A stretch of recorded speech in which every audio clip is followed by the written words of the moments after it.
Sunda, katanya mau bela adat Sunda, ternyata adat Bali yang dibawa ke Purwakarta. Kurang ajar tidak? Di Purwakarta lain lagi sudah. Setiap RT, setiap RW, setiap kepala desa diwajibkan untuk pasang, yaitu patung bebegik raksasa, dipakai kain putih, ditaruh sesajen di setiap gapura gang Purwakarta. Saudara, kurang ajar tidak? Jadi bebegik yang di Jawa Barat untuk di tengah sawah, di Purwakarta ditaruh di tengah kota, dijadikan dewa. Saudara, bukan itu saja saudara, Anda masuk di pintu tol saudara, Jatiluhur atau Gandeasana saudara, itu sudah ada patung dasa muka. Itu patung iblis. Dasa muka itu 10 muka, 2 muka aja jelek, apalagi 10. Betul? Kalau patung itu dianggap berhala dan tidak boleh, bikin keputusan yang menyeluruh untuk seluruh orang Indonesia. Dalam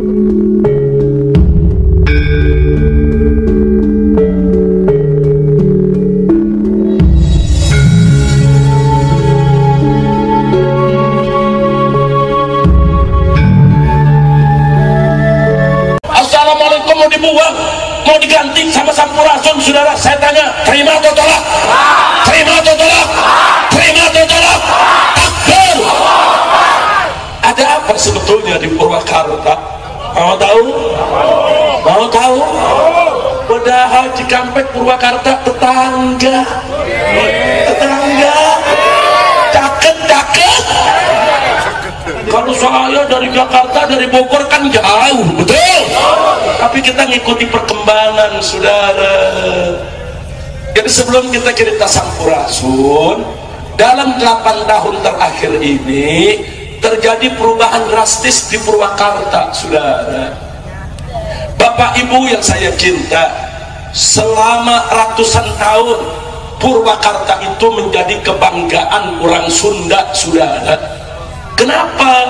Sebab Purwakarta itu identik dengan Islam. Gudangnya kiai, gudangnya ajengan, gudangnya pesantren, gudangnya santri. Saking banyaknya majelis zikir, saking banyaknya santri, saking banyak zikir di rumah-rumah, sampai-sampai Purwakarta disebut kota tasbih, saudara. Satu-satunya kota di seluruh Indonesia yang dijuluki kota tasbih, yaitu kota Purwakarta. Bagus tidak? Bagus tidak? Bagus tidak? Siapa nggak kenal Purwakarta, saudara? Dulu di sana ada Mamat Sempur, saudara. Banyak ajengan-ajengan Jawa Barat belajar ke sana. Itu baru yang terakhir, minal mutaakhirin, saudara. Belum ulama-ulama sebelumnya, saudara. Berapa banyak ajengan di Banten, berapa banyak ajengan di Pasundan, berapa banyak ajengan di tataran Sunda, saudara. Rame-rame menuntut ilmu di Purwakarta. Maka itu saya tanya, bangga tidak punya Purwakarta? Bangga tidak punya Purwakarta? Takbir! Datang di makhluk namanya Dedi. Bukan emang benar makhluk. Makhluk bukan. Makhluk bukan. Makhluknya ini makhluk lu. Datang di makhluk jadi bupati di Purwakarta, saudara. Dia ubah Purwakarta. Dia bikin di setiap pelosok kota patung, saudara. Patung-patung masa lalu, patung-patung yang dulu disembah oleh masyarakat masa lalu, saudara. Bukan itu saja, saudara. Anda masuk di pintu tol, saudara, Jatiluhur atau Gandeasana, saudara, itu sudah ada patung dasa muka. Itu patung iblis. Dasa muka itu 10 muka, 2 muka aja jelek, apalagi 10. Betul? Saya mau tanya, ada orang dibilang begini, tuh muka 2 tuh, ayo bagus atau jelek? Bagus atau jelek? Muka 2 aja udah jelek, muka 10 apalagi? Dia pajang di tengah kota, saudara. Belakangan, saudara, dia buat hampir 60 patung Hindu Bali, saudara. Dan dia mengatakan ini adat Sunda. Patung bukan adat Sunda, kemusyrikan bukan adat Sunda, adat orang Sunda identik dengan syariat Islam. Betul? Saya mau tanya semua saudara, patung adat Sunda bukan? Kemusyrikan adat Sunda bukan? Takbir! Enaknya pakai ngomong dia adat Sunda, pala lu menyan. Ngomong jangan menghina orang Sunda, betul? Orang Sunda itu identik dengan Islam, betul?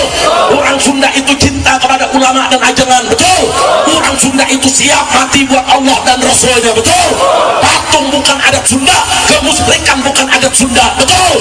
Takbir. Dia bikin patung. Bahkan saudara dia buat program dari APBD untuk membuat 1000 patung sepurwakarta, saudara. Dari kota tasbih mau diubah menjadi kota patung. Saya tanya, kurang ajar tidak? Kurang ajar tidak? Terima atau tolak?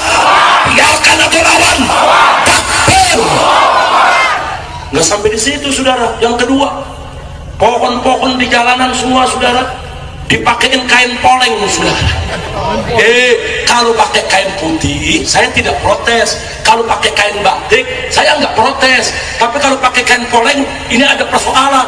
Kain poleng itu adalah kain ritual Hindu Bali, hitam putih kotak-kotak.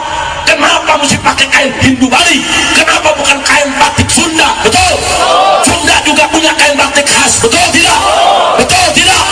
Katanya orang Sunda, katanya mau bela adat Sunda, ternyata adat Bali yang dibawa ke Purwakarta. Kurang ajar tidak? Semua dipakai kain poleng. Itu di Bali. Orang Bali punya keyakinan setiap pohon itu kayak dedemitna. Nah, supaya dedemitnya ini jinak dipakein kain poleng. Saya mau tanya, saudara, sesat tidak? Syirik tidak? Khurafat tidak? Tahayul tidak? Itu ajaran Islam bukan? Itu yang kedua. Yang ketiga, nggak sampai di situ, saudara. Saya mau tanya sama orang Cikampek, Kerawang, tahu bebegi? Tahu bebegi? Bebegi tempatnya di mana? Buat nakut-nakutin apa? Buat nakut-nakutin burung, betul? Jadi petani-petani itu pintar. Bagaimana supaya burung pada lari? Mereka taruh bebegik, saudara.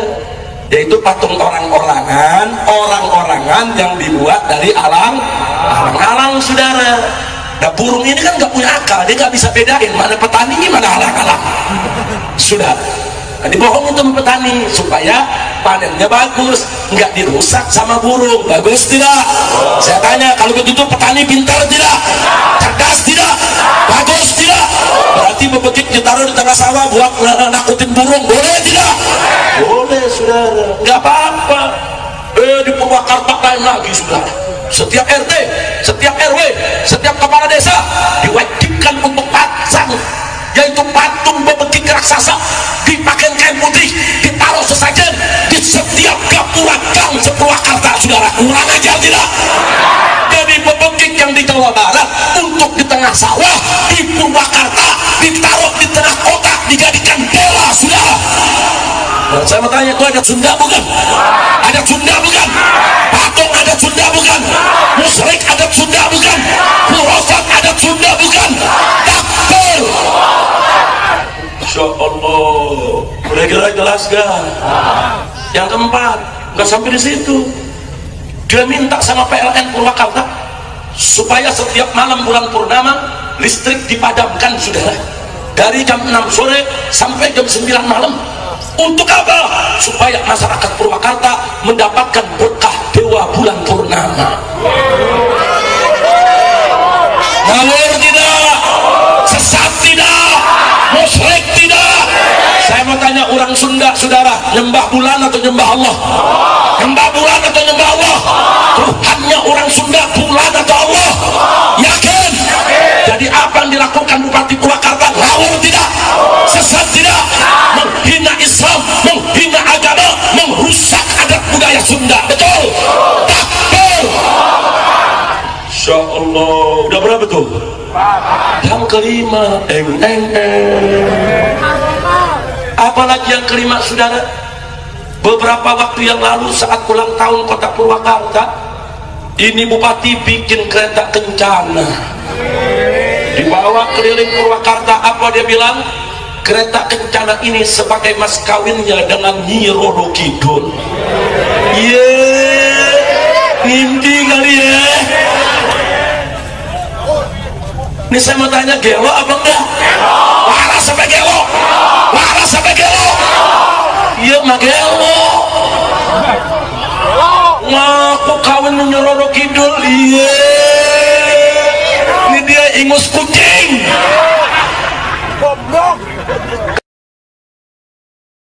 Ya, kan gini loh, syirik mensyirikan, sesat mensesatkan menjadi hal yang biasa sekarang kan. Setingkat Pak Quraisy aja disebut sesat, kan? Setingkat Pak Mahfud MD saja disebut sesat, gitu loh. Setingkat Pak Mahfud MD loh itu.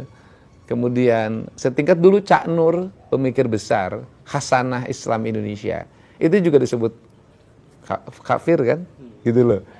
Saya Gus Dur sama kan, sesat. Ya kebetulan saya ini adalah para pengagum mereka gitu loh. Pengagum Cak Nur, pengagum Gus Dur, pengagum Cak Nun, Gus Mus gitu loh. Saya pengagum pikiran-pikiran Pak Quraisy dari sisi tafsir Al-Qur'an ya. Ya, tentunya saya memahami itu dalam 3 pokok pikiran. Keislaman, kemodernan dan keindonesiaan. Nah, bicara keindonesiaan saya ke Sunda. Nah, ketika ke Sundaan pasti kan masuk dalam ruang lingkup kebudayaan pada masa lalu.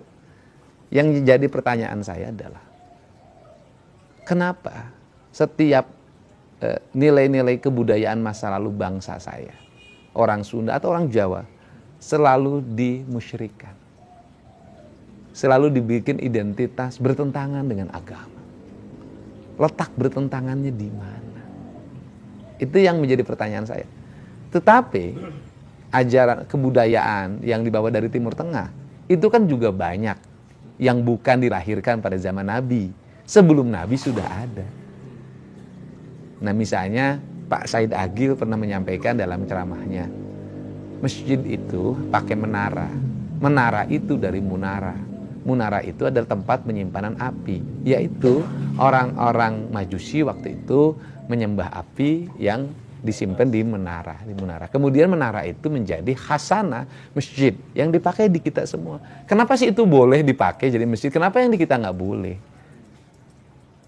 Nah, ini yang menjadi pertanyaan kita gitu loh. Bagi saya nilai-nilai masa lalu itu penuh kearifan. Misalnya orang Sunda, silih asa, silih asi, silih asu, apa sih tidak arifnya?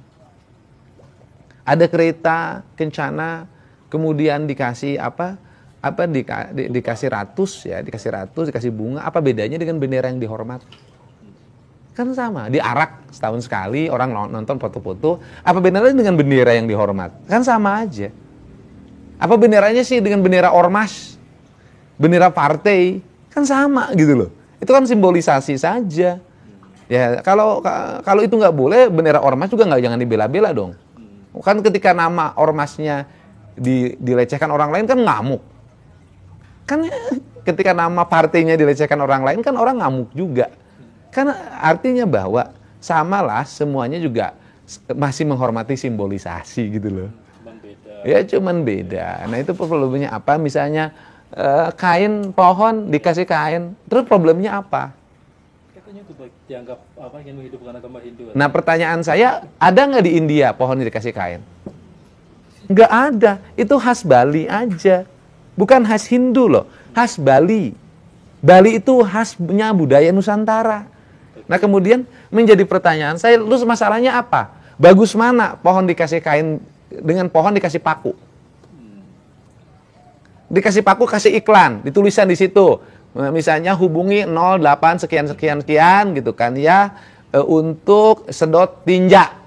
Okay. Bagus mana dengan pohon dikasih kain? Nah, yang dimasalahin kan kain kotak-kotak warna hitam. Nah, kain kotak-kotak warna hitam itu kan bukan barang baru di kita. Semar itu dalam golek, wayang golek itu pasti kainnya kotak-kotak hitam. Hanoman itu kan kotak-kotak, karena orang Indonesia itu mengenal 2 warna hitam putih. Kan sama dengan di Mekah. Mekah juga kan hitam, kenapa nggak pink? Kan artinya warna hitam memiliki makna filosofi. Warna putih memiliki warna filosofi. Nah kemudian kotak-kotak. Nah kalau kotak-kotak juga nggak boleh, papan catur juga nggak boleh. Oke, apa pertimbangannya membungkus pohon? Estetika, agar pohon itu nggak ditempelin paku. Dirusak. Kenapa dikasih kotak? Karena eksentrik. Karena dikasih kain pink nggak pantas. Nah yang disebut menistakan itu apa? Orang menistakan agama itu, orang miskin lapar, nggak dikasih makan. Orang kayanya tertawa terbahak-bahak, itu menistakan agama. Anak-anak yatim dibiarkan terlantar. Orang-orang sakit dibiarkan tanpa pengobatan. Itu menistakan agama. Itu kan orang pemahaman Sunda Wiwitan mereka pahami sebagai agama. Saya Sunda Wiwitan saya pahami sebagai ajaran Sunda Wiwitan. Wiwitan itu asal, awal. Ya Sunda Wiwitan Sunda yang mengajarkan tentang awal manusia penciptaannya, kecintaan terhadap lingkungan, kecintaan terhadap bersama, tidak boleh berbuat berlebihan, sirih asa, sirih asi, sirih asu. Lebih ke Filosofis dan nilai-nilai ajaran. Terus apa salahnya? Bukan sebagai bagian dari agama yang terlalu. Nah, pertanyaannya saya adalah dari sistem ajaran nilai yang diajarkan tentang ketuhanan, kemanusiaan, lingkungan, apa yang salah? Terus tunjukin di 1000 patung itu di mana? Mereka bilang seperti itu. Loh enggak, mereka salah pemahaman. Di Purwakarta itu patung itu bukan barang baru. Purwakarta itu punya industri keramik pleret. Ya kan? Membikin celengan dari tanah liat, celengan semar, terkenalah celengan Paleret. Jadi itu asli Purwakarta. Celengan Paleret, dibikin patung celengan yang besar-besar, yang harimau, yang itu, yang ini. Nah, ada khas Paleret namanya menong. Nah, menong itu adalah identitas Paleret dan menjadi khas Purwakarta hari ini. Saya menjadikan menong hari ini menjadi asalnya mukanya perempuan menong itu. Ya kan? Diganti oleh saya mukanya jadi wayang 2 muka. Kalau ada Dorna, di baliknya ada Semar. Kalau ada Yudhistira, di baliknya ada Duryodhana. Kalau ada Sangkuni, di baliknya ada Bisma. Jadi manusia itu 2 muka. Saya pasang di gerbang masuk ke arah Purwakarta lewat Jatiluhur. Itu khas yang bikinnya orang Pleret. Itu identitas kita. Terus pertanyaan saya, yang problem apa? Nah, berhala ya konsisten. Kalau patung itu dianggap berhala dan tidak boleh, bikin keputusan yang menyeluruh untuk seluruh orang Indonesia. Dalam keputusan Kepres, dalam Perpres, dalam undang-undang. Pertanyaan saya adalah, kenapa sih kalau patung harimau Kodim nggak dimasalahin? Kenapa patung Lodaya di Polres nggak dimasalahin? Kenapa patung polisi nggak dimasalahin? Kenapa patung tentara nggak dimasalahin? Sepertinya memang. Nah di Jakarta patungnya lebih gede, patung Sudirman. Nah persoalannya kenapa sih patung yang gede di Jakarta yang dimasalahin, yang di Purwakarta yang kecil-kecil? Nah itu pertanyaan saya, kenapa sepertinya FPI? Saya nggak tahu, nggak tahu. Sampai. Ya nggak tahu, mungkin saking sayangnya sama saya. Sampai. Ya nggak tahu, mungkin saking